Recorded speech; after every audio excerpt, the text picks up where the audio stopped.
Chapter 31. When he eased onto the motorway late that afternoon, Martin James knew that he had to be careful because he was still disturbed. The rain was coming down in bursts, and it took all his concentration to stay away from the spray thrown up by the lorry in front of him. He was trying to settle down for the long haul. The Land Rover was not the best vehicle for distance travelling in this way, but he liked it despite that. It was a firm anchor to a past that had seemed progressively problematical over the last few weeks. He knew that he shouldn't really be going to London, that Gwendraeth James expected them to stay around, expected them to wait until the results of all the tests were in and his investigations were complete, if they ever were going to be complete. Martin would have been quite happy to stay where he was for a time. Queenie's unexpected death, the deliberate copying of the way his Aunt Henrietta had been found all those years ago, was unnerving. It was not just the horror of the act, the grotesque angle of the head, the bloodstains on the floor of the elegant room that was disturbing. It was also the fact that someone with a deliberate, calculating intelligence had used it in an attempt to terrify them all. His confrontation with Gwendraeth James after the discovery of the body had been no less than he had expected. The fact that it turned out that he himself didn't really have an alibi, that perhaps none of them did, was something that they and Gwendraeth would have to live with until the truth emerged, if it did. The rain eased slightly, and he moved into the middle lane and turned on the radio. Someone was talking about expected thunderstorms all day, and he turned it off again. He realized how disturbed he must be, because even the sound of quite ordinary voices aggravated him. An hour or so after Gwendraeth James had left, he'd gone looking for Samantha. He'd wanted, at the very least, to reach out to her and attempt to smooth things over. They hadn't really spoken to each other since Gwendraeth James had interrupted their afternoon in bed a few days before. Martin had wanted, if possible, to make things all right again. That was why he'd been surprised when he walked into the kitchen at Plas Wern Las. There was no one there. Worse than that, it was as if the ghost of Queenie Rogers haunted the place. Her absence was palpable. The lights were not even on. There was a pile of unwashed dishes in the sink. She'd been the one, after all, who'd always looked after the house. When everyone else seemed to have other things to do, Queenie had been there, cheerful and willing enough, despite her other oddities. He didn't regret sleeping with her now. She was gone, and he valued that moment of closeness. He remembered the warmth of her long, slim body, the change in texture when he had run his fingers over her facial tattoos, and the way she had said, "Don't." He remembered the fact that she had snuggled against him and made him feel useful for a while. That meant something to him now. It also meant that her sudden death had upset him more than it otherwise might have done. He thought that sleeping with her had been worth it.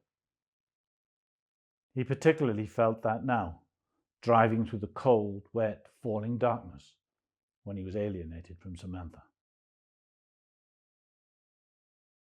There had been no one in the house. He looked everywhere. The drawing room, the scene of a crime for the second time, was still cordoned off with police tape. While he was in the hallway, he thought he heard voices coming from the front of the house.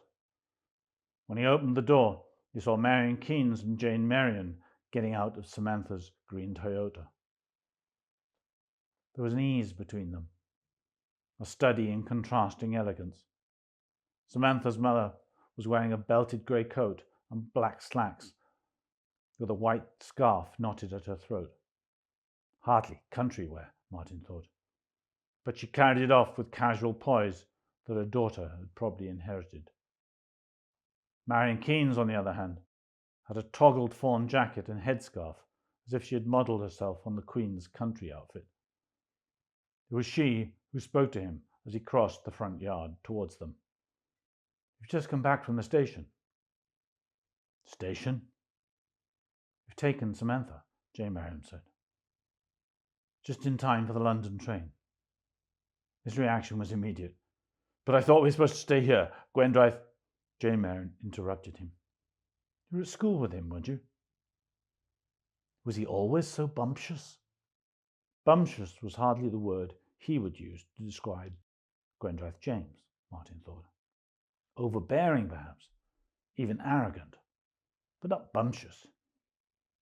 "You won't be pleased," he said. "Neither are we," Marion Keynes said, moving past him towards the front door. "I'm trying my best to hold this place together, despite everything. And Queenie's mother's coming tomorrow." "Queenie's mother?" "I think it might be better if you didn't repeat everything I say," Marion Keynes said. "That's the second time you've done it in 2 minutes. And people do have mothers, Martin. People have families. Not everyone lives in privileged isolation." She'd said too much, and she knew it. But her words sank home. It was the first time she'd ever said anything like that to him, and it showed him that he wasn't the only one who was disturbed. "Where's Samantha gone?" he said suddenly. He didn't care who answered. "To her brother's." "Where exactly?" "In Putney." Then Martin insisted that Jane Merriam give him the address, even though she told him that it would be better for him to leave Samantha alone. That she had her own problems to sort out, and he'd only hurt himself if he interfered. He obtained the address, and he repeated it to himself slowly as he turned back to the Apple House to get the keys to the Land Rover. One side of the street was more elegant than he had expected. A terrace of 3-story stuccoed Victorian houses with white painted fronts and brass door knockers looked down on a more modern collection of red brick houses on the other. He wondered what had happened. It's too far away from the centre of London for it to have been bombed during the war. Perhaps someone had made a redevelopment mistake. Number 22 was in the middle of the better side. It had a red painted door and a lion's knocker. There was an array of bell pushes, 5 in all, but none of them had any names on them. There were lights on in the ground floor, where a pair of French doors were shaded by full-length off-white curtains. He pushed the bell marked bottom flat and hoped it was the right one. After a while, the curtains were pulled slightly back, and he recognized the figure in the t-shirt. It was Simon Merriam. A little while later, the front door opened, and Martin was confronted by Samantha's brother, who was wearing black jeans and a t-shirt that he'd obviously pulled over his head. He didn't have any shoes on. "What do you want?" he said. There was no attempt at friendliness. Martin James was taken aback. The last time he'd seen him, Simon had been friendly enough, after all. He dropped him at Carmarthen Station, the day he and Samantha had taken his Uncle Paul to Penzance, a few days before Queenie's murder. "Isn't it obvious?" he replied in answer to Simon Merriam's question. "Samantha's not here." "Yes, she is," Martin said. "I got your address from your mother. She told me she'd taken Samantha to the train this afternoon." "It's not a good idea." "I'll be the judge of that," Martin said. He pushed Simon Merriam aside without too much trouble and went into the hallway. Inside, the place was less well kept than he'd anticipated. The hallway could have done with a coat of paint, and one of the legs of the battered Victorian hall table was propped up with a book. To the right, the door to the ground floor flat, which was set at an odd angle in the wall, was open. He walked towards it. The door opened directly into a large studio room and faced an ornate fireplace surround with no fireplace. Instead, in front of the plastered-over space where the fireplace should have been, was a double bed with the sheets thrown back. Sitting on the bed, wearing a black slip, was Samantha Merriam. Her face was pale, paler than he had seen it last, and her black curly hair was tousled. Caught in the reflection of the light from the floor-mounted paper lantern that stood in the far corner of the room, he thought he had never seen her look so beautiful. Her eyes were dark, liquid, sad. She reached across the bed for her robe as he came into the room, and she said, "So now you know." There was a numbness at first, then a slow realization that heightened everything. He saw the stray strand of hair that fell across her face as she moved, the silver travelling clock with the small dial that sat on the white-painted plaster fire surround. He saw a glimpse of her breasts as she pushed her arms into her robe while she was still sitting down. He saw the remains of a takeaway pizza in a circular cardboard carton on a delicate cane chair next to the bed. He felt sick. "I told you," Simon Merriam said, coming into the room behind Martin. "You didn't have to see this." Martin watched as Samantha finished pulling on her robe and got up. "I'm sorry," she said. She looked at him for a moment, and he was aware of how much he had lost. "Come back with me," he tried. "Come back to my place." He hardly knew what he was saying. "It's no good," she said. She couldn't look at him.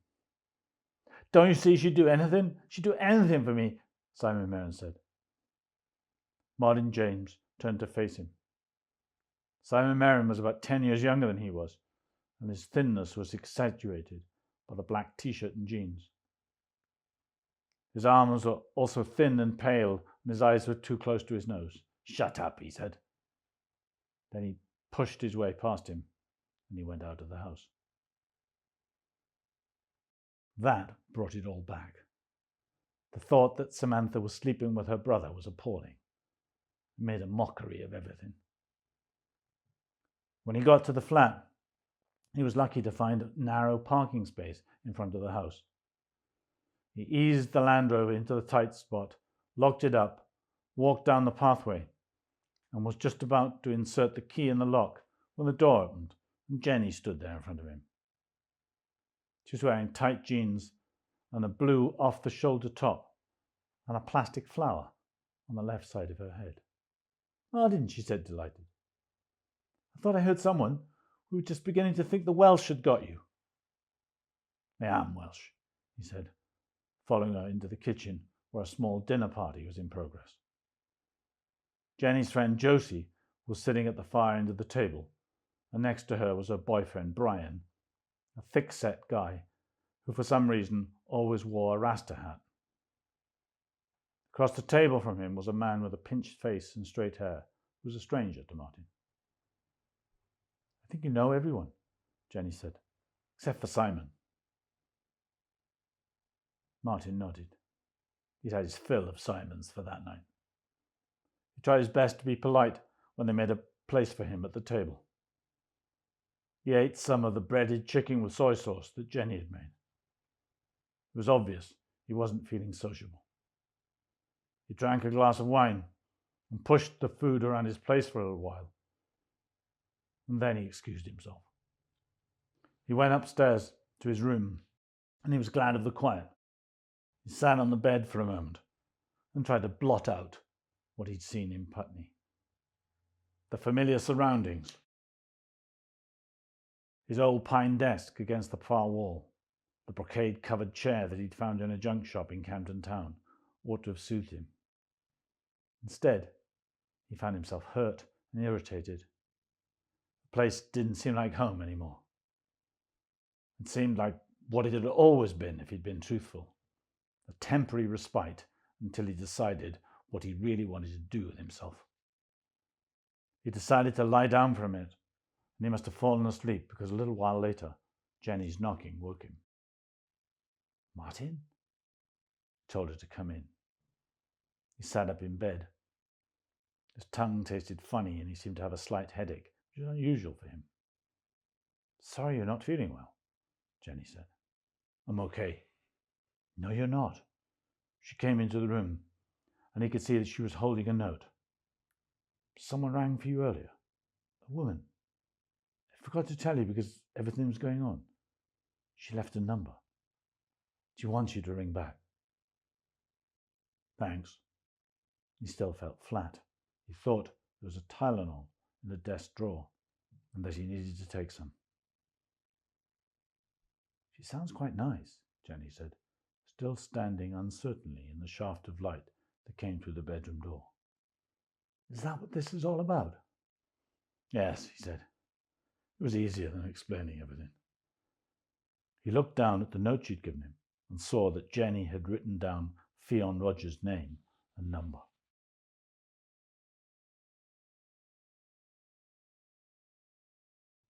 She said it had 2 F's, but you pronounced it like one. She said 1 F in Welsh is a V. She wants you to call her. She says it's important. Okay. He got up, walked over to the desk drawer, found the Tylenol, and swallowed 2 of them without any water. Didn't say anything more. "You're not in love or anything like that, are you?" "No," he said truthfully. There was no question of that anymore. There was only a blankness and another murder to deal with. When he told Jenny what had happened to Queenie Rogers, she looked stunned. "Martin," she said after a while, and then stopped. It was as if saying his name helped her understand what he'd been through. "Go and see Simon," he said. Then he went into the bathroom to get a glass of water. When he came back into his bedroom, he saw Jenny had switched on the bedside lamp with the parchment shade. A comfortable glow filled the room, but it didn't help. "You've got guests," he said. "Don't worry," Jenny replied. "Simon's fallen asleep on the kitchen table. Brian's taken Josie back to his place. Which leaves us. And this woman, Ffion," Jenny said, pronouncing the name as carefully as she could. "Tell me about it." And so he did, up to a point. He told her about Ffion and her research, about his Uncle Paul and Plas Wern Las and Gwendraeth James and Queenie's death. He kept Samantha out of it as best he could.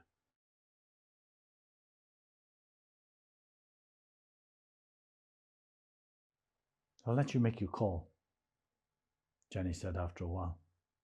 She touched him on the shoulder and then she left the room.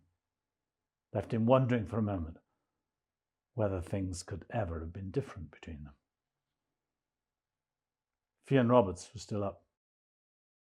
The phone rang several times before she answered.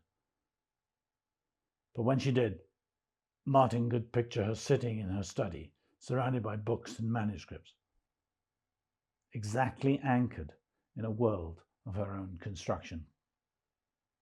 "Martin," she said, "so you got my message? I tried Plas Wern Las and they gave me your London number. I didn't have your mobile." He waited while she went through the pleasantries. After a while, she came to the point.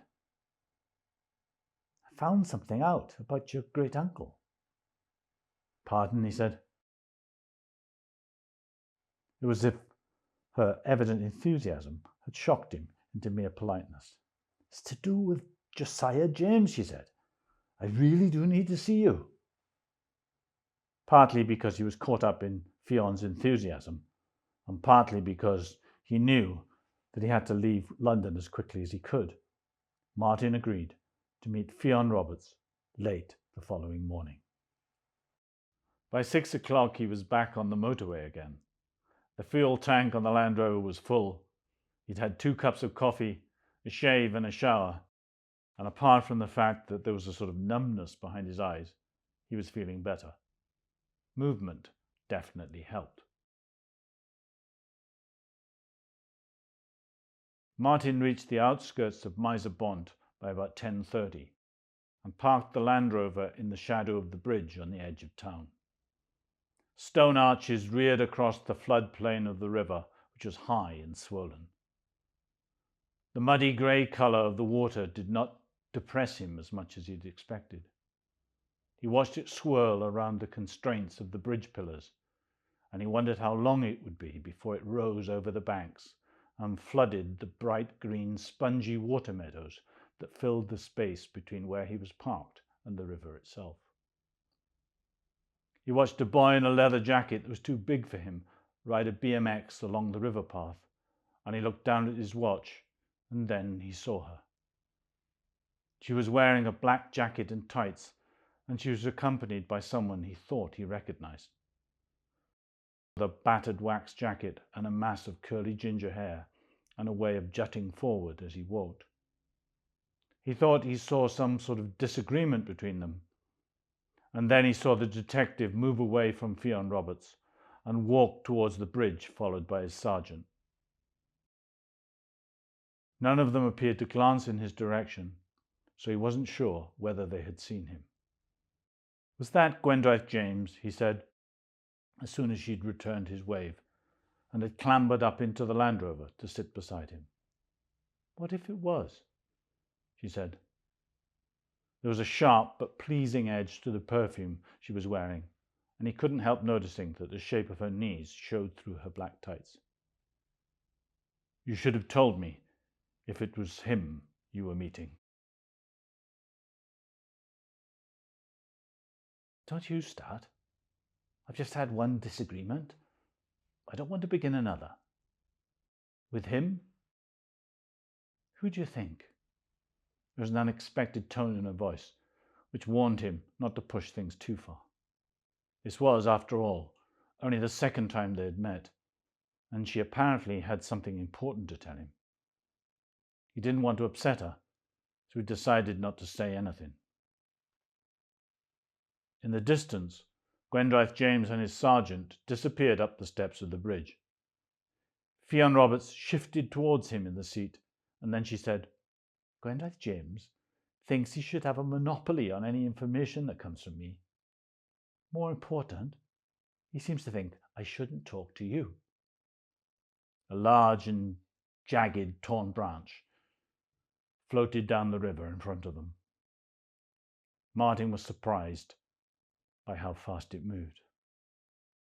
"Queenie Rogers is dead," he said. "That makes 2 murders Gwendraeth has to deal with." "That's no excuse. I notice you use his first name too." "That's what everybody uses. I was in school with him. Everybody used it then as well, particularly anyone who was good at rugby. I got on with him at first. I asked him if he was named after the river. I bet he liked that. He was flattered. It's easier to talk to men if you flatter them." She leaned forward and placed her hands on the vent where the heater was coming from. He'd left the Land Rover and the heater running because he'd been feeling cold all morning.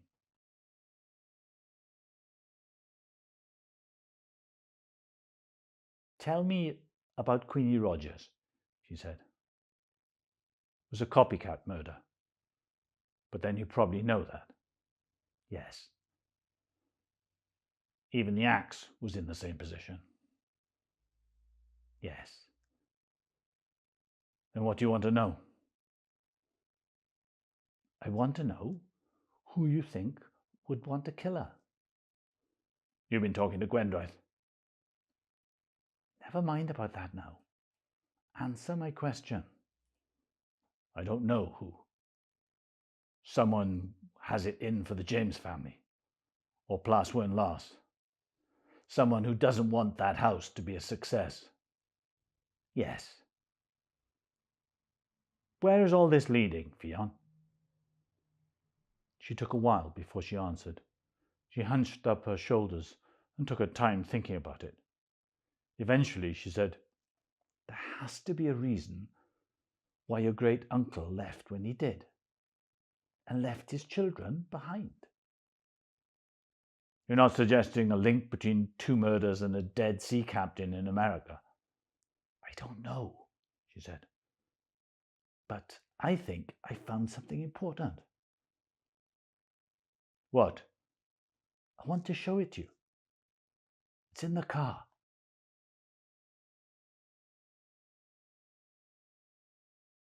So Martin James turned the Land Rover around and went over the bridge to the public parking area on the other side. There, things were much better organized. There was a pay and display machine and crushed gravel, and even a green painted park bench facing the river. He dropped Ffion near her car, a blue Peugeot Estate, which he unlocked and then retrieved a large brown envelope from the passenger seat. When she got back into the Land Rover, she said, "This is the first direct evidence of Josiah James's business dealings with the South during the American Civil War." He didn't see that there was much to get excited about. It was a letter from someone called Dunwoody Bullocks, agreeing to an appointment with Josiah in Liverpool. Ffion must have noticed his comparative lack of a reaction, because she said, "James Dunwoody Bullocks was the Confederacy's chief foreign agent in Britain." "So, Martin, what I'm trying to tell you is that during the Civil War, your great-uncle Josiah might have traded with the South. He might have been a blockade runner, and to do that, he must have been able to get his hands on a fast steamship. And he didn't stay stuck in his period, did he? Even when he was getting old, he was still on the lookout for the main chance, despite the dubious politics involved. Don't you see? This association with America might explain why he went there after the war ended. It might not have been a random act."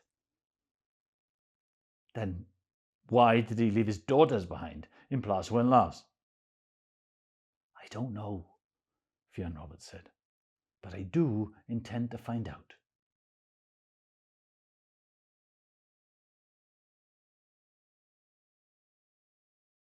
It was just past 11:30 when Martin waved goodbye to Ffion as she pulled out of the car park in front of him.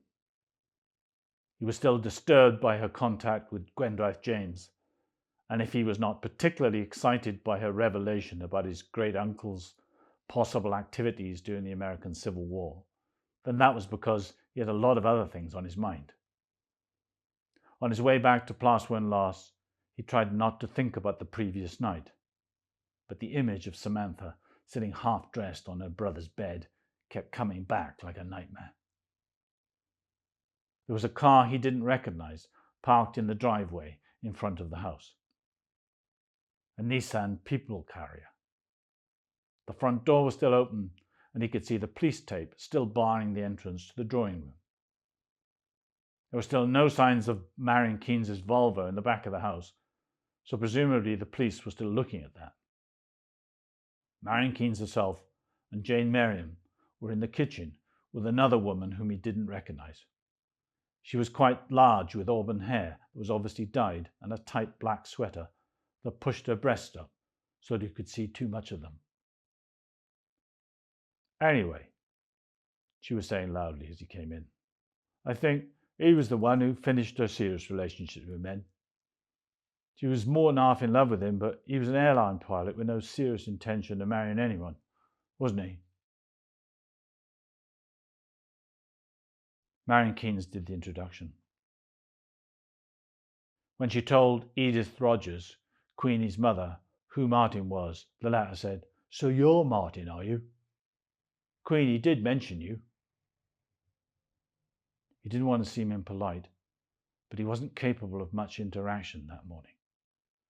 He was saved from any embarrassment when the phone rang in Marion Keynes's study, and when she came back after answering it, she looked shocked. "That was Detective Chief Inspector Gwendraeth James, she said. He called to tell me that Samantha walked into a police station in Putney last night and confessed to killing her father. She's now being brought down from London in a special car and is expected to arrive in an hour or so. The police station at Miser Bond was more modern than Martin had expected. It was situated on the top of the hill overlooking the town, an angular building of steel and concrete with blue painted ironwork that seemed unnecessarily bright. Martin, Jane Merriam and Marion Keynes were sitting in a reasonably pleasant waiting room on the first floor. There was a coffee machine and a number of health and fitness magazines that looked as if no one had ever read them. Not one of the three was in the mood for eating or drinking anything. "I don't think it's your fault," Marion Keynes said to Martin after a while. He couldn't help noticing that she had her hand on Jane Merriam's arm as she said this, and he wondered about her conflicted loyalties.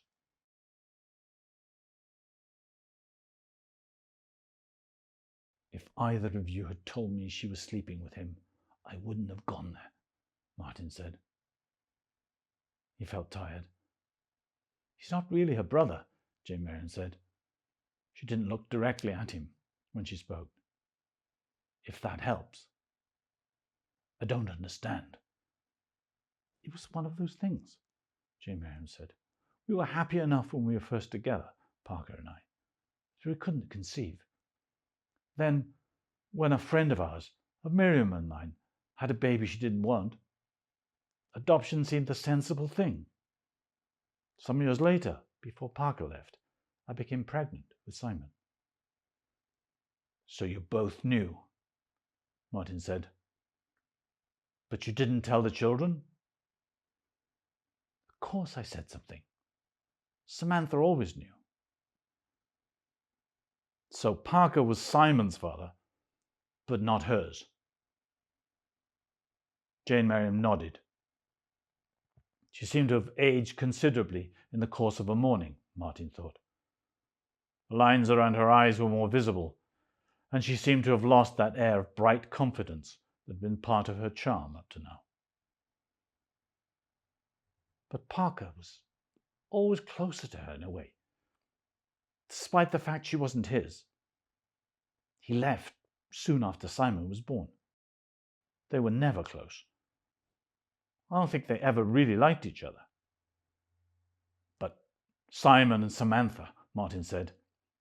"It's painful, but he had to get to the bottom of it if he could." "I think it was my fault," Jane Merriam began. "No, it wasn't," Marion Keynes said. "You did the best you could." "It wasn't enough," Jane Merriam said. "I left them alone too much. After Parker went, I felt I had to prove myself. I neglected my children, and they ended up sleeping together." There was nothing more to say. Despite the careful attempts at a casual neutrality, there was a bleakness in the room. It was a holding place, after all, a kind of institutional limbo before the worst became known.